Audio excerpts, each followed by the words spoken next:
മൂപ്പിച്ചെടുക്കാം. ഉള്ളി ഒന്ന് പഴന്ന വന്നാൽ കേട്ടോ, തിരിച്ചങ്ങോട്ട് ഉള്ളി മുരിയേണ്ട ആവശ്യമില്ല.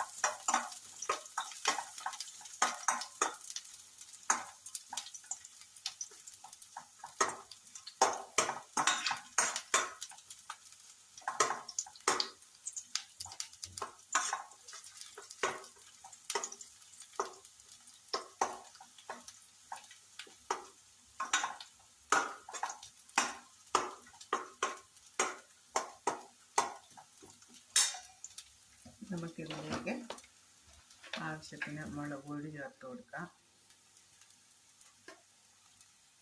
കുറച്ച് വെച്ചിട്ടുള്ളപ്പോൾ കുറച്ച് മുളക് പൊടി മതി.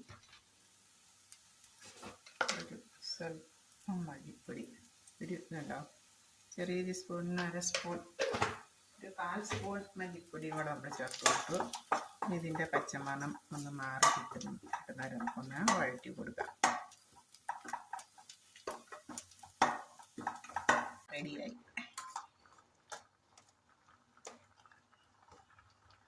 പുട്ടിനല്പം ചാറ് വേണമല്ലോ ഒഴിച്ച് കഴിക്കാൻ. ഹലോ കൂട്ടുകാരെ, എല്ലാവർക്കും നമസ്കാരം. നമ്മുടെ ഇന്നത്തെ ബ്രേക്ക്ഫാസ്റ്റ് പുട്ടാണ്. പുട്ടിന് കറി ഞാൻ വെച്ചിട്ടുള്ളത് നമുക്ക് ഗ്രീൻ പീസാണ്.